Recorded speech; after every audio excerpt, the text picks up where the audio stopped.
তাহলে আমরা এখন পড়ব সালোক সংশ্লেষের দ্বিতীয় ধাপ, তার নাম হচ্ছে আলোক নিরপেক্ষ দশা।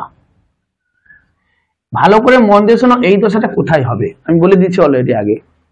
কোথায় হবে বলেছিলাম? ক্লোরোপ্লাস্টের স্ট্রোমা বা ধাত্রতে হবে। বলেছি তো? এবারে চলে এসো। এই আলোক নিরপেক্ষ দশা, যেহেতু আলোক লাগে না সেহেতু একে অন্ধকার দশাও কিন্তু বলে। বোঝা গেল? এইবারে চলে আসি, এই বিক্রিয়াটাকে আরো দুটো নাম আছে। একটাকে বলে কেলভিন চক্র। কি বললাম? কেলভিন চক্র। একে আবার ব্ল্যাকম্যান বিক্রিয়াও বলে। কি বলে? ব্ল্যাকম্যান বিক্রিয়াও বলে। আবার একে C3 চক্রও বলে। কি কি নাম বললাম মনে রাখো। আলোক নিরপেক্ষ দশায় যেহেতু আলো লাগে না সেহেতু একে অন্ধকার দশাও অনেকে বলে। আবার একে কেলভিন চক্রও বলে কেলভিনের নাম অনুযায়ী। ব্ল্যাকম্যান বিক্রিয়াও বলা হয় ব্ল্যাকম্যানের নাম অনুযায়ী।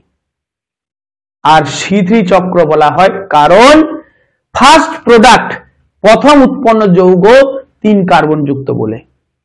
সেটা আমি আসবো, প্রথম উৎপন্ন যৌগটার নাম কি সেটা আমরা আসবো। লক্ষ্য করো, তাহলে এই যে আলোক নিরপেক্ষ দশাটা হবে এর জন্য বিশেষ একটা এনজাইম লাগবে, বিশেষ একটা উৎসেচক। তার নাম হচ্ছে রুবিস্কো। কি নাম বললাম?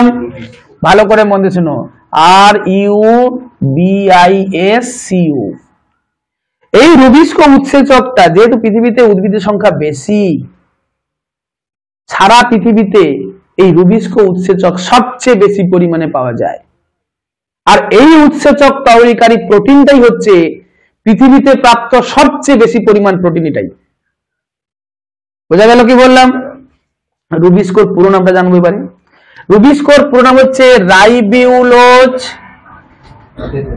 Ribulose bisphosphate carboxylase অক্সিজিনেজ। তাহলে আমি কি বললাম? রুবিস্কোর পুরো নাম কি হলো? Ribulose bisphosphate carboxylase oxygenase. মনে থাকবে?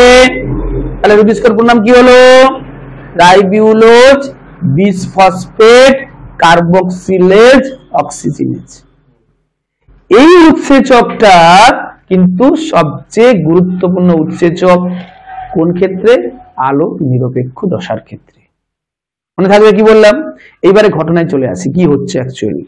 দেখো, লক্ষ্য করে, ফার্স্ট কার্বন ডাই অক্সাইডকে ধরার জন্য, কার্বন ডাই অক্সাইড তো বায়ুমণ্ডলে আছে, সেই কার্বন ডাই অক্সাইড প্রথমে ঢুকলো পত্ররন্ধ্র দিয়ে মেসোফিল কলায় ঢুকলো। মেসোফিল কলার কোষের মধ্যে কার্বন ডাই অক্সাইডকে ধরার জন্য যে বসে আছে তার নাম হচ্ছে RUBP। কে বসে আছে? RUBP। এটা কত কার্বন যুক্ত? 5 কার্বন যুক্ত। কত কার্বন যুক্ত বললাম? 5 কার্বন যুক্ত। তাহলে আমি পাশে লিখছি 5C তোমাদের বোঝার সুবিধার জন্য। তাহলে কার্বন ডাই অক্সাইড কার সঙ্গে যুক্ত হলো? প্রথমে RUBP এর সঙ্গে। কার সঙ্গে? RUBP এর পুরো নাম হচ্ছে রাইবিউলোজ বিসফসফেট। কি বললাম? Ribulose bisphosphate. মনে থাকবে কি বললাম? Ribulose bisphosphate. মনে থাকবে তো? ওকে। তাহলে কার্বন ডাই অক্সাইডের সঙ্গে রাইবিউলোজ বিসফসফেট যুক্ত হয়ে যে প্রথম স্থায়ী যৌগ তৈরি করবে তার নাম হচ্ছে ফসফোগ্লিসারিক অ্যাসিড। নাম কি বললাম? Phosphoglyceric acid. সংক্ষেপে কি বলছি? PGA। কি বলছি? PGA। মন দিয়ে শোনো, এই ফসফোগ্লিসারিক অ্যাসিড কিন্তু 3 কার্বন যুক্ত। কত কার্বন যুক্ত? 3 কার্বন যুক্ত। এর পুরো নাম আমি পুরো নামগুলো নিচে লিখে দিচ্ছি। রাইবিউলোজ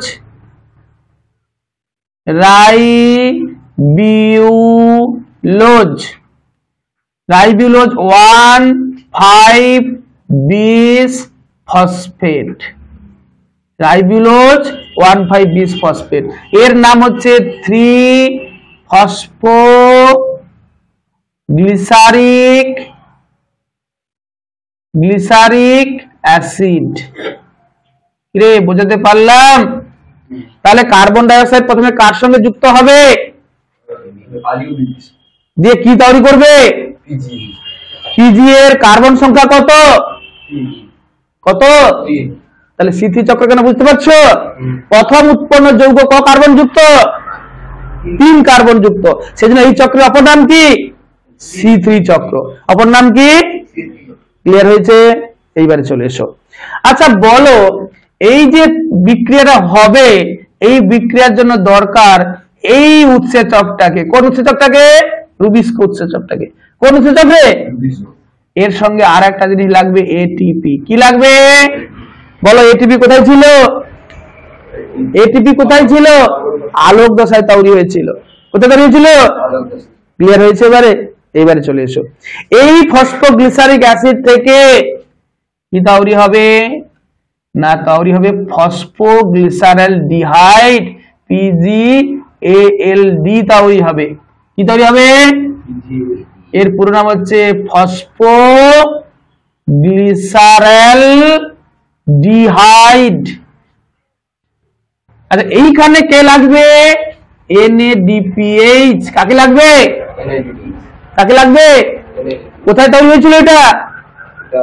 আলোক দশায় তৈরি হয়েছিল কিনা? এইবারে চলে এসো। ফসফোগ্লিসারেলডিহাইড হচ্ছে 3 কার্বন যুক্ত। ক কার্বন যুক্ত? 3 কার্বন যুক্ত। বোঝাতে পারলাম? বোঝা গেছে? এইবারে চলে এসো। এরপরে একটু থমকে যাও, দেখো লক্ষ্য করে, কার্বন ডাই অক্সাইড CO2 আমরা মূল সমীকরণে কি দেখেছিলাম? ক অণু কার্বন ডাই অক্সাইড লেগেছিল, ক অণু লেগেছিল? 6 অণু। ক অণু? তাহলে তুমি 6 বসাও। 6 অণু দেখো, 1 অণু কার্বন ডাই অক্সাইডকে ধরতে 1 অণু আরবিপি লাগছিল, তাহলে 6 অণুকে ধরতে ক অণু লাগবে? দিলাম কিনা? এবারে কার্বন হিসাব করো, কার্বনের সংখ্যা হিসাব করো। এখানে 6টা কার্বন, আর এখানে কটা কার্বন আছে? 5টা, কিন্তু 6টা যদি হয় প্রতিটাই 5টা, তাহলে 6টায় কটা? 30টা। 30 আর 6 কত হয়? 36টা। তাহলে বলো এখানে কার্বন সংখ্যা কত? 3টা। তাহলে কটা তৈরি হলে 36টা হবে? 12। তাহলে পিজিএ কটা তৈরি হবে? 12। তাহলে 6 অণু কার্বন ডাই অক্সাইডকে ধরলে ক অণু পিজিএ তৈরি হবে? 12। বোঝা গেছে না যায়নি? তাহলে 12 অণু পিজিএ থেকে ক অণু পিজিএলডি হবে? 12 অণু থাকবে, কার্বন সংখ্যা কিন্তু সেম। কি রে বোঝা গেছে কি যায়নি? আমাকে পরিষ্কার করে আগে বলো। বোঝা গেছে? তাহলে আমরা কি দেখলাম? 6 অণু কার্বন ডাই অক্সাইড ধরে ক অণু পিজিএ তৈরি হলো, ক অণু পিজিএলডি তৈরি হলো। ক্লিয়ার হয়েছে? এই পিজিএলডি 12 অণু পিজিএলডির মধ্যে 10 অণু পিজিএলডি আলাদা হবে। ক অণু? 10 অণু পিজিএলডি আলাদা হবে, আর 2 অণু পিজিএলডি আলাদা হবে। বোঝা গেছে? 2 অণু পিজি সব 3 কার্বন যুক্ত, কিন্তু সব 3 কার্বন যুক্ত। এই 2 অণু পিজিএলডি, আচ্ছা বলো দুটো পিজিএলডি তে মিলে কটা কার্বন থাকবে? কটা কার্বন থাকবে? প্রতিটা যদি 3টে করে থাকে, দুটোই কটা থাকবে? 6টা। কি থাকবে? কার্বন। লক্ষ্য করো, এই জন্য বলছি C6H12O6 তৈরি হলো। তাহলে বলো কার্বনের সংখ্যা ঠিক আছে কি নেই? দেখো লক্ষ্য করে, পিজিএলডি তে প্রত্যেকটা 3 কার্বন ছিল, আর গ্লুকোজে কি হলো? 6টা কার্বন হলো। তাহলে এটাকে তৈরি করবো গ্লুকোজ। কি তৈরি হলো? তাহলে সালোক সংশ্লেষে কি তৈরি হলো? তাহলে এটা কোথায় তৈরি? বুঝতে পারছো তো কোথায় তৈরি হয়েছে? দেখো ভালো করে। আচ্ছা আমাকে এবারে তুমি বলো, প্রতিটা পিজিএলডি তে কটা করে কার্বন আছে? 3টে করে। 10টায় কটা থাকবে? গুড। আর এখানে দেখো প্রতিটা আরবিপি তে 5টা করে ছিল, 6টায় কটা ছিল? 30টা। তার মানে এই যে পিজিএলডি 10 অণু পিজিএলডি পুনরায় 6 অণু আরবিপি তৈরি করবে। লক্ষ্য করো, 10 অণু পিজিএলডি 6 অণু কি তৈরি করবে? আরবিপি তৈরি করবে। তাহলে এই যে পুরো চক্রটা, একেই আমরা বলছি আলোক নিরপেক্ষ দশা, কেলভিন চক্র, ব্ল্যাকম্যান বিক্রিয়া বা C3 চক্র। তাহলে আলটিমেটলি আমি কি তৈরি করতে পারলাম? দেখো লক্ষ্য করে দাও, আলটিমেটলি এই বিক্রিয়ায় কি তৈরি হলো? এই যে গ্লুকোজটা তৈরি হলো, শুধু আর তো কিছু তৈরি হলো না, এখানে হয়েছে কি, আমি যেটা বলছি খুব সিম্পল ভাবে, একেবারে সোজা ভাবে বলছি, বইতে যাই দেওয়া থাকে না, অনেক এই জিনিসটাকে জড়িয়ে মরিয়ে বৃহৎ করে দেওয়া আছে, কিচ্ছু ভাবার দরকার নাই, তোমাদের যতটুকু আছে আমি ততটুকুই দিয়েছি। 11-এ উঠলে আমরা আরো ডিটেলসে পড়বো, আমরা 9-এ পড়ি, আমাদের যতটুকু পড়া দরকার আমরা ততটুকুই পড়ছি। ক্লিয়ার? তার মানে দেখো, লক্ষ্য করে আমার প্রথম থেকে বলো, কার্বন ডাইঅক্সাইড কে 6 অণু কার্বন ডাইঅক্সাইড কে ধরবে 6 অণু আরইউবিপি, ধরে কি তৈরি করবে 12 অণু ফসফোগ্লিসারিক অ্যাসিড, 12 অণু থেকে 12 অণু ফসফোগ্লিসালডিহাইড, 12 অণু থেকে 2 অণু আলাদা হবে, 10 অণু আলাদা হবে, 2 অণু ফসফোগ্লিসালডিহাইড থেকে 1 অণু গ্লুকোজ তৈরি হবে, 10 অণু ফসফোগ্লিসালডিহাইড থেকে 6 অণু আরইউবিপি তৈরি হবে। সিম্পল, একবারে ক্লিয়ার। তার মানে আমরা অন্ধকার দশাটাও জানলাম। স্মৃতিচক্র কেন বলা হচ্ছে বলো, প্রথম উৎপন্ন স্থায়ী যৌগের নাম কে? প্রথম উৎপন্ন স্থায়ী যৌগ কে? Phosphoglyceric acid. ফসফোগ্লিসারিকের পুরো নাম কি হবে বলো? পুরো নাম আমি লিখে দিয়েছি, 3-ফসফোগ্লিসারিক অ্যাসিড। কি বলবো? 3-ফসফোগ্লিসারিক অ্যাসিড। ক্লিয়ার? এই পর্যন্ত, পরের দিন পর্যন্ত পড়া থাকবে।